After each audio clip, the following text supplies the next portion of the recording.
Hello everyone, welcome back to my channel. আমার last short ভিডিওতে যে আমি চিকেন রেসিপিটা শেয়ার করেছিলাম, সিঙ্গাপুরের ন্যাশনাল ডিশ, সেটা তোমরা ভীষণ রকমের পছন্দ করেছো আর রিকোয়েস্ট করেছো যে এটার ব্রড ভিডিও যেখানে আমি ডেসক্রাইব করব কিভাবে আমি কুকটা করেছি সেইটা তোমাদের সাথে শেয়ার করতে।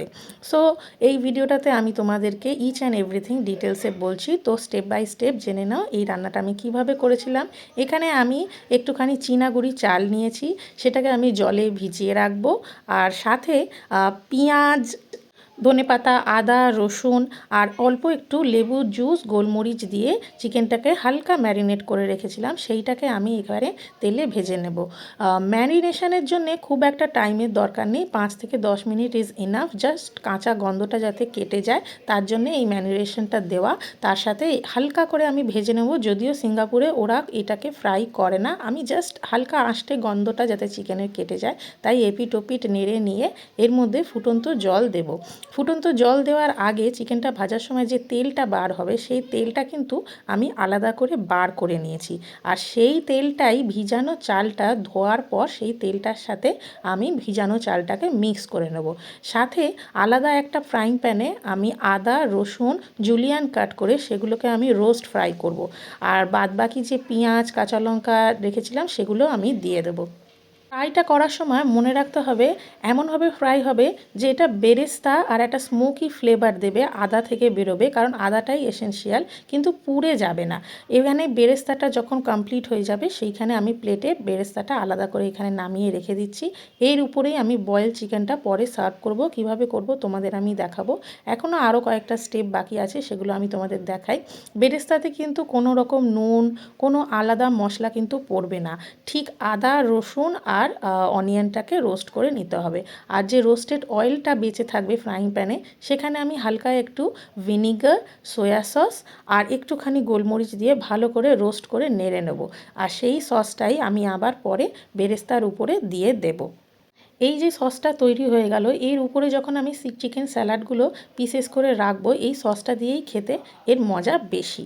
যারা সিঙ্গাপুরে ট্রাভেল করে তারা খুব ভালো করেই জানে যে এই সসটা তারা কিভাবে তৈরি করে, আর জারে সেখানে তারা সেভ করে রেখে দেয়।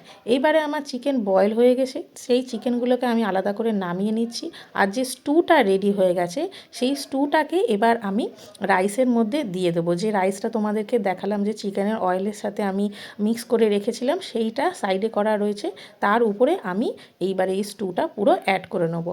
আলু আমি এক্সট্রা অ্যাড করেছি, আলু ওখানে কেউ খায় না, কিন্তু আলু যেহেতু আমার মেয়েরা খায় আর খুব ভালোবাসে, আর আলু খুব হেলদিও হয় বাচ্চাদের জন্য, এই ফুডটা যেহেতু হেলদি, প্লাস আমি দুটো আলু অ্যাড করে দিয়েছি তারা খাবে বলে। আর এখানে আমি প্রথমে নুন অ্যাড করিনি স্টুটাতে, এইবারে আমি নুনটা অ্যাড করলাম মাপ অনুযায়ী। প্রথমে নুন দিলে ভাতের মধ্যে যে মাপটা আসবে সেইটা বোঝা যাবে না, তাই এবারে আমি এটাকে 10 মিনিটের জন্য স্টিমে দিয়ে দেব।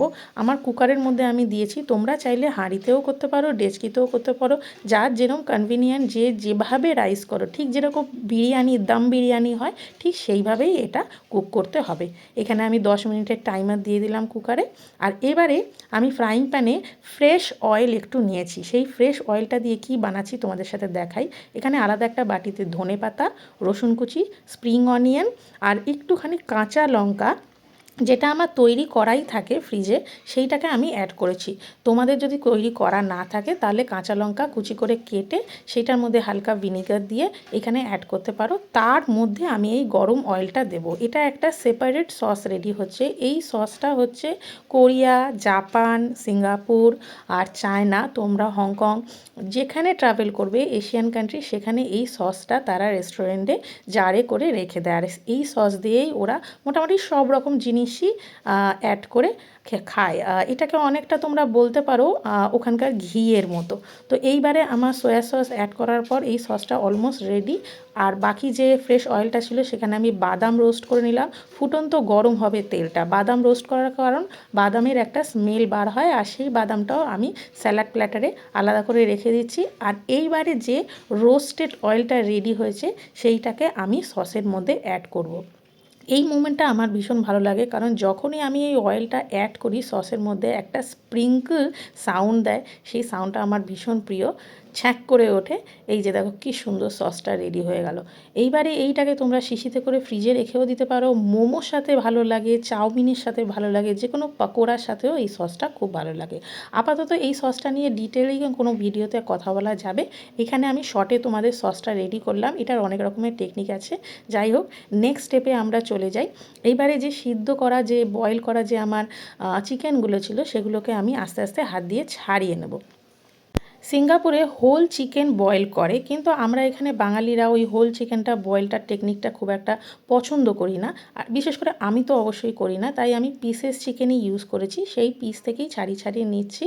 আর এইবারে যে পিসগুলো বেরোলো, ভালো মতো সসে ডুবিয়ে ডুবিয়ে আমার মেয়েদেরকে আমি সার্ভ করে দেবো। এটা বাচ্চাদের জন্য ভীষণ রকমের হেলদি খাবার, কারণ এতে খুব একটা বেশি রিচ কিছু থাকে না, বেশি অয়েলও ইউজ হয় না। ডিপেন্ড অন আপনি কীরকম অয়েল অ্যাড করতে চান তার উপর। আর এটা এতটাই স্যালাডটা টেস্টি হয় যে বাচ্চারা খুব ভালোবাসে। সয়া সসের টেস্ট এমনি খুব ভালো লাগে, আর সাথে হচ্ছে কোনো রকম আলাদা এক্সট্রা মশলা যায় না। আর এটাতে ওয়েট লস যারা করতে চায় তারাও এই চিকেনটা রেসিপিটা ট্রাই করতে পারে। আর স্টিম করা চিকেন যেহেতু খুবই হেলদি, আর এতে প্রোটিন ভ্যালুটাও যথেষ্ট বেশি থাকে। এবারে আমার রাইসটাও রেডি হয়ে গেছে। রাইসটাও কিন্তু ভীষণ অ্যারোমেটিক হয়। সাথে দেখো চিকেন অলমোস্ট ফিনিশ। এখানে আমি আমার মেয়েকে দিয়েছিলাম, মেয়ে অলমোস্ট ফিনিশ করে দিয়েছে। আর যে বাদবাকি সসগুলো আছে সেগুলো দিয়ে আমরা খাই। রান্নাটা ট্রাই করে জানিও, আর লাইক, শেয়ার, সাবস্ক্রাইব করতে একেবারেই ভুলো না। দেখা হবে।